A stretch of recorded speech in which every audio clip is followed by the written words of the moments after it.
Маша сидела в своей комнате, окруженная тем хаосом, который для нее был уютным. Одеяло, заброшенное на пол, игрушки, разбросанные по углам, и книги, которые она читала по вечерам, лежали в беспорядке, создавая атмосферу, где каждый предмет напоминал о ее счастье.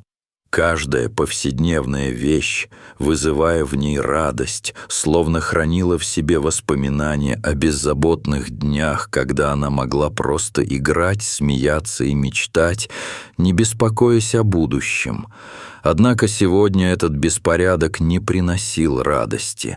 Она чувствовала, как ее мир треснул после потери дедушки Сережи, который всегда был рядом, даря ей любовь и поддержку. Каждый уголок квартиры помнил его добрый смех и тепло его рук, которые обнимали ее в трудные моменты. Дедушка всегда говорил, что звезды — это душа ушедших людей, и, возможно, теперь он на небесах, смотрит на нее из своего созвездия, следя за каждым шагом с его милой и доброй улыбкой. Маша могла часами сидеть у окна, глядя на звезды, мечтая о том, чтобы однажды оказаться среди них. Это напоминало ей о том, что она не одна, и что чудеса возможны даже в самые темные времена. Ее маленькое сердце то радовалось, то сжималось от тоски, и ей казалось, что сама Вселенная отвечает на ее чувства, посылая ей лучи света, которые порой касались ее лица, словно бы само солнце стремилось утешить ее в такие моменты. Она держала в руках лист бумаги с неровным детским почерком и вдыхала запах свежей бумаги, пытаясь заполнить душевную пустоту, которую оставил дедушка. Она знала, что письмо, которое она собиралась написать, не дойдет до него, но ей важно было выразить свои чувства, вытряхнуть из сердца то, что давило на грудь. Это было для нее своего рода ритуалом, возможностью сохранить память о дедушке не только в своей душе, но и на бумаге. Она думала о том, как часто они гуляли вместе, как он учил ее распознавать созвездия и как его теплые руки обнимали ее в моменты, когда она была одна и грустная. Воспоминания о его радости и искренности заставляли слезы медленно стекать по щекам, оставляя мутные пятна на бумаге. Каждый из написанных слов был наполнен тем, как ей не хватает его тепла и поддержки, о том, как иногда ей кажется, что он все еще здесь, в каждой звезде на ночном небе, и как она ждет каждый миг, когда сможет снова с ним встретиться. Она перечитывала то, что написала, чувствуя, как каждая строчка является криком ее сердца, полным любви, отчаяния и надежды, что, возможно, в каком-то смысле дедушка все еще может ее услышать. Собравшись с мыслями, Маша закончила писать и аккуратно сложила листок, вложив его в конверт. Внутри ее пылало теплое чувство надежды. Она знала, что мама Екатерина тоже горюет по утрате, но просто не могла себе представить, как ей объяснить свое желание отправить это письмо. Дедушка всегда был ей близок, и она надеялась, что старые добрые традиции, как написание писем, снова помогут ей почувствовать его присутствие. С чувством тревоги и надежды она направилась на кухню, где Екатерина готовила что-то на ужин, и ее сердце колотилось в ожидании поддержки от любимой мамы. Она собиралась поделиться с ней своим чувством и встретиться с ее пониманием. «Мам, я хочу отправить письмо дедушке», — произнесла Маша, глядя на мать с надеждой и немного робостью. В ее голосе звучала смесь грусти и решимости. Екатерина, обернувшись к дочери, на мгновение замерла. Ее лицо прояснилось от печали, но затем она улыбнулась, стараясь поддержать дух дочери. Ее любая забота, несмотря на собственные переживания, была направлена на поддержку Маши в этот трудный период. Маша не заметила, какое решение было принято столь быстро. «Конечно, нужно придумать адрес», — произнесла Екатерина с добротой в голосе, хотя внутри нее было ощущение нереальности ситуации. Екатерина старалась оставить за рамками итог тяжелых слов, чтобы поддержать Машу в это трудное время. «Как насчет на небеса? Это так мило», — попыталась она приукрасить предложение, чтобы отвлечь Машу от мысли о печали. Радость на лице дочери вернула Екатерине уверенность и тепло. Маша кивнула с сияющими глазами, веря в чудеса, которые могут объединить их. Ночью Екатерина решила выполнить обещание и, чувствуя себя немного глупо, но не желая разбивать сердце дочери, нашла почтовый ящик и, собравшись с духом, опустила конверт внутрь. Прошла неделя, и однажды, открыв почтовый ящик, Маша наткнулась на интересный конверт с ее именем, которое было написано знакомым некрасивым почерком. Она вскрикнула от радости, веря, что это письмо от дедушки, и сердце ее заполнилось волнением и нетерпением. Остальные письма были привычными и скучными, но это было настоящим. Вскоре она поняла, что это действительно правда. Почерк был очень похож на дедушки, а содержание полное воспоминаний и заботы. Она с замиранием сердца открыла конверт и принялась читать, не веря своей удаче. Каждое слово дарило ей надежду, что дедушка все еще с ней, что он где-то там, на небесах, шепчет ей, что все будет хорошо. Это было как глоток свежего воздуха, пробуждающий ее к новым ощущениям радости в жизни, которая вдруг показалась такой светлой и наполнилась теплом. Когда Маша с радостью прочитала письмо, Екатерина, взглянув на него, почувствовала пронзительное сомнение и невольно сжала кулаки, зная, что это может быть просто иллюзия. Она не могла поверить, что это действительно письмо от ее отца. Однако почерк был незаметно знакомым, и Екатерина, глядя на Машу, чувствовала, как все встало на свои места. На мгновение ее охватило чувство гордости за то, что дочь все еще может чувствовать присутствие своего деда. Глаза ее наполнились слезами, и она с трудом сдерживала эмоции, когда увидела, как счастлива маленькая Маша, не замечая той печали, которая терзала сердце ее матери. Она решила выяснить, кто мог отправить это письмо. Не дождавшись утра, Екатерина отправилась на почту, где встретила почтальона Виктора Степановича, который был добрым стариком с морщинистым лицом и добрыми глазами.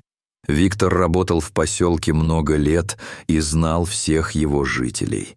Этот день не стал исключением, и, хотя Екатерина еле сдерживала свою тревогу, он был готов поддержать ее в вопросе о том, как же пришло это неверное письмо, которое ее дочь приняла за чудо. «Здравствуйте, Виктор Степанович», — начала Екатерина, стараясь казаться спокойной, хотя тревога внутри нее все увеличивалась. «Вы не могли бы рассказать мне о письме, которое пришло для Маши? «Я знаю, что оно от моего отца, но у меня есть сомнения», — произнесла она, чувствуя, как ее голос дрожал от волнения. Она стремилась получить ответ, который мог бы укрепить ее и успокоить ее мысли о том, что происходит, но ожидала, что сама эта ситуация может оказаться трудной для окончательного понимания. Почтальон, неуверенно потирая затылок и избегая взгляда, произнес: «Ну, знаете, я прочитал его по ошибке. Я подумал, что это настоящее письмо, и решил ответить от имени вашего отца. Я просто хотел сделать что-то хорошее для девочки». Но Екатерина была уверена, что это всего лишь отговорка. Она заметила, что он не смотрит ей в глаза, и это усилило ее подозрения. Виктор казался пренебрегающим ее болью. Его слова как будто натягивали ненастоящую маску, и с каждым мгновением ее тревога превращалась в настойчивость. Вернувшись домой, Екатерина начала перерывать старый семейный альбом, в котором хранились воспоминания о ее детстве и юности, те моменты, когда она была счастлива и свободна.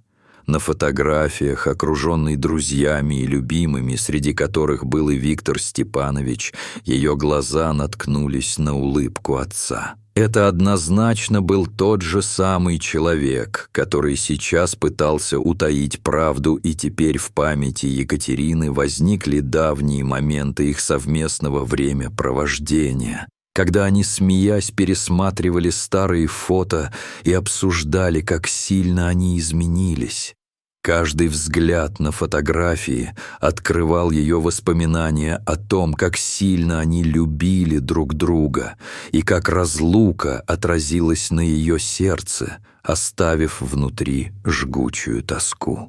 Она так долго искала ответы на свои вопросы, но теперь все они все больше погружали ее в ее собственные внутренние переживания. Екатерина решила выследить Виктора Степановича, не дождавшись, когда он сам решит поговорить. Параллельно с этой мыслью она вместе с Машей готовили печенье, рассыпая муку по всем поверхностям, и в то время как Маша смеялась, у Екатерины в голове зрела страсть к логическому выводу. Она была уверена, что проблемы следует решать активно, а не ждать, пока они сами решатся. В связи с этим мысли о слежке за почтальоном становились все более настойчивыми. Однажды, когда Виктор Степанович вышел из почтового отделения, Екатерина, собрав всю свою смелость, последовала за ним, наблюдая за каждым его движением. Она чувствовала себя нелепо, будто играла в детских фильмах, но это лишь подогревало ее любопытство и жажду разгадать тайну. Она следила за ним, пока он не направился к своему дому на окраине поселка. В ее сердце трепетали вопросы, и каждая преодоленная улица только увеличивала ее напряжение. Екатерина набрала смелости и стукнула в его дверь с надеждой, что, возможно, сегодня она сможет выяснить всю правду. Как только Виктор открыл ее, он выглядел удивленным, словно не ожидал посетителей. Дверь распахнула уютный, но немного запущенный дом, полон фотографий и безделушек. На стенах висели семейные портреты, а вокруг были раскиданы старые газеты и письма, которые когда-то терзали память. «Почему вы отправили письмо?» — спросила Екатерина, решила не терять времени на формальности. В ее голосе звучал вызов, а на лице читалось беспокойство. Она стремилась добиться ответа, но не ожидала, что Виктор может скрываться от нее. «Я просто хотел помочь Маше», — ответил он с уклонением, глядя в пол, избегая ее взгляда. Но Екатерина замешкалась, внезапно осознав, что перед ней стоит человек, о котором она знала так мало, хотя их жизни пересекались столетиями. «Но почему вы не начали с правды?» — настаивала Екатерина, стараясь, чтобы ее слова прозвучали спокойнее, чем она чувствовала, но было невозможно скрыть ее страх. «Это сложная история». Уклонился он, взглянув вдаль, как будто именно вся его жизнь была хранилищем сложных историй. В углу комнаты она заметила подозрительную коробку, покрытую слоем пыли, словно она давно ждала, чтобы ее открыли. Екатерина не смогла удержаться. Ненадолго оставив свои сомнения, она зашла в дом и, не дожидаясь приглашения, открыла коробку. Внутри были письма от ее отца, полные заботы и утешений для Маши, содержавшие секреты, о которых никто не догадывался. Каждый из них был написан с любовью и смехом, который праотец оставлял, когда чувствовал свою близость к родным, даже несмотря на расстояние. В тот момент Екатерина осознала масштабы любви, запечатленной на каждой странице, и каждый ее шаг уводил в прошлое, в моменты, когда они семьями чувствовали себя целыми, и это возвращало ей надежду. Она понимала, что так она может вернуть эту потерянную связь, и таинство этих писем может открывать дальнейшие возможности. Они долго обсуждали, почему Сережа не поведал Екатерине о своих планах отправлять письма. Виктор глубоко вздохнул. Его голос стал тихим, и в этот момент Екатерина поняла, что каждое его слово несет на себе груз воспоминаний о дружбе с ее отцом и многими секретами, которые они разгадывали между собой. Виктор делился воспоминаниями о дружбе, рассказывая о последних днях Сережи и маленьком счастье, которое они находили в мелочах. И Екатерина чувствовала, как между ней и почтальоном возникло понимание, словно через множество жизней они искали свет, чтобы вновь соединиться. Когда Екатерина вернулась домой, она с мукой в сердце, но полная надежды, показала Маше письмо, в котором дедушка рассказывал о том, как она впервые пошла в школу, о своих чувствах и гордости. Слезы радости заструились по лицу Маши, и они обнялись, понимая, что дедушка всегда будет с ними, даже если физически его нет рядом. Она чувствовала, как связь между ними только укрепилась, подарив надежду на будущее, полное любви. В тот вечер они решили прогуляться в парке, чтобы отпраздновать это маленькое чудо. Маша сама сделала еще один бумажный кораблик, который, как ей казалось, будет плыть по волнам реки, унося ее мечты дедушки. Вскоре, когда бродили по уютным аллеям, она запела колыбельную, которую пел ей дед, и ее голос стал словно мостом между двумя мирами, пробуждая воспоминания о незабвенных моментах, проведенных с ним. Екатерина слушала, зная, что такие мелочи делают жизнь настоящей, пусть даже и с оттенком печали.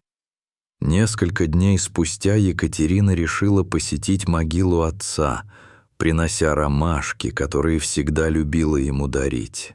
Когда она подошла к могиле, ее сердце наполнилось светлой грустью, и она, стоя на свежем воздухе, благодарила его за то, что у них осталась такая крепкая связь с Машей через эти письма.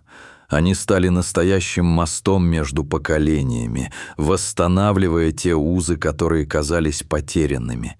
Каждая ромашка связала ее с воспоминаниями о счастье и удаче, чувствами, которые оставались в ее сердце, когда она вспоминала, как в детстве спорила с отцом и уезжала в город. В этом моменте Екатерина почувствовала необходимость извиниться, как будто сама природа подталкивала ее к этому шагу. Она сожалеет о своих резких словах и тех упущенных возможностях общения. Она вспоминала, как когда-то мечтала быть свободной и независимой, но именно поэтому так давно упустила из виду важность его наставлений и поддержки. Теперь с новыми воспоминаниями она хотела передать Маше все то, что давало ей силы в жизни. Вечером дом наполнился запахом жареной курицы и картошки. Маша с радостью накрывала на стол, подбирая самые яркие тарелки,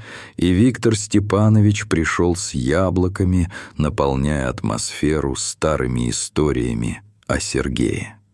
Все вместе они создавали атмосферу, наполненную смехом и воспоминаниями о хорошем, вместе вспоминая прошлые радости, которые были важны не только для них, но и для тех, кого уже не было рядом. Виктор, присаживаясь за стол, описывал, как примирились с Сережей перед его смертью. Екатерина, чувствовала, как наваливаются воспоминания, а их разговоры отзывались в ее сердце. Каждый их смешок создавал иллюзию, что сама жизнь дарит им возможность вновь пережить те счастливые моменты. Маша, полная восторга, демонстрировала свой рисунок звезды, названной в честь деда, и радость, заполнившая ее глаза, была подобна тому свету, который когда-либо исходил от небес. Виктор, с восхищением глядя на ее работу, каждый раз открывая новые глубины детского воображения, поддерживал разговор, придавая уверенности Маше и Екатерине. В этот вечер Екатерина ясно ощутила присутствие отца, словно он тихо за ними наблюдал, слышал их разговоры и радости. Он не ощущался ушедшим. Его смех, его забота — все было здесь, в этом уютном доме, где их объединяли воспоминания и обеты. Время как будто остановилось, и Виктор, поддерживая разговор, служил хорошим поводом для того, чтобы они все могли быть вместе, продолжая эту традицию любви и памяти. В тот вечер они не просто вспоминали, а создали новые воспоминания, которые сделали их сильнее и ближе друг к другу, объясняя, что на самом деле никакая потеря не разъединяет, а только объединяет сердца. Даже если кого-то из них нет рядом, они всегда могут обратиться друг к другу и вместе установить мост, который ведет к звездам. Каждый момент, проведенный вместе, становился оставлен любимым, а свет, который они создавали, согревал их души в те часы, когда темнота начинала сгущаться. Когда за окном пришла ночь и звезды начали мерцать на небесах, Маша вновь нашла маленький альбом, который когда-то подарил ей дедушка. Он был полон рисунков, которые она делала в детстве. Яркие краски, динамичные линии, каждая страница несла в себе эстетику беззаботных дней. Маша посмотрела на каждую страницу и вспомнила воспоминания о том, как они вместе с дедом бывали в разных местах. Сережа всегда объяснял ей, что искусство — это возможность видеть мир через свои глаз, и чем больше будет таких сознательных моментов, тем более глубокими будут их ценности. Екатерина, заметив, как Маша погрузилась в свои рисунки, присела рядом, желая создать следующую страничку в их общей истории. Они начали вместе рисовать на больших листах бумаги, добавляя цветные линии, узоры и тексты. Каждый штрих, который они накладывали, реанимируя старые воспоминания, и в конце концов они сидели, окруженные цветами, далекими мечтами и утешениями. В вечерней тишине дом наполнился смехом и радостью, звучащими в унисон с их душами. И вот, завершив работу над одним из рисунков, Маша посмотрела на маму и, не стесняясь, спросила: «Мам, а ведь дедушка все равно с нами, да?» Екатерина тихо кивнула, чувствуя, как ее сердце переполняется гордостью, и даже в ее глазах заблестели слезы счастья. «Да, дорогая, он всегда будет рядом с нами, даже если мы его не видим. Когда мы думаем о нем, он живет в наших сердцах». Этот вечер стал ярким напоминанием о том, что в жизни есть гораздо больше, чем простое существование. Они продолжали вечером делиться своими мыслями, снова и снова подтверждая важность присутствия друг друга и своей общей связи. Алматы было тихо, и под светом лунного света они мечтали о будущем, полном заботы и любви. Каждое слово и каждый взгляд укрепляли их связь. И вот уже на следующее утро Когда солнце взошло и осветило их дом, Маша, сидя на кровати, вдруг вспомнила, что у нее есть особый план. Она решила, что обязательно сама возьмет инициативу и создаст подобные письма, написанные с любовью, которые она сама отправит дедушке, чтобы заполнить свои ожидания о том, как она сможет быть частью его жизни, даже если физически он далеко. Она отправилась в свою комнату, наполняя ее мечты и ожидания. Она наверняка знала, что каждое слово, написанное в письмах, будет не просто набором букв, а настоящим письмо любви и уважения. Она не понимала, смогут ли эти письма когда-нибудь дойти до него, но это не имело значения. Главное было в том, что она сама собиралась передать свои чувства, которые никогда не утихнут. Таким образом, в их общих моментах уверенности и дружбы вместе с новой надеждой их семьи страждущие объединилось в маленькие письма, полные любви, символы их отношений, которые будут историей, не имеющей конца. Каждое письмо будет шептаться космосу, вливаясь в грусть и радость, счастье и утешение, а звезды будут принимать их желания, отправляя их обратно в сердце их любимого деда.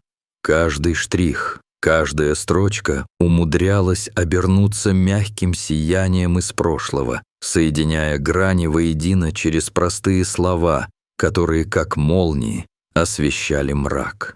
Все это переросло в крепкое взаимодействие, которое знало, что любовь никогда не иссякнет и останется навсегда даже за пределами времени и пространства. Со временем их связь со звездами становилась более осознанной. Они точно знали, о чем могут мечтать и каким образом преодолевать любые трудности, с которыми сталкиваются. Даже в самую трудную минуту они все равно находили моменты света, наполняясь теплом и любовью, которые были в их сердцах. Таким образом, Маша и Екатерина продолжали творить чудеса, и их каждый день становился более наполненным, больше обретая яркость. Чудеса были не только во внезапных появлениях звезд, но и в самой жизни, среди их дружбы, любви и радуги, которую они создавали вместе. Таким образом, их ракета любви достигала высот, о которых они и мечтали, и продолжала терпеливо возносить их души к звездам, где они продолжали пребывать в их мечтах, мечтая о новых путях и переживаниях.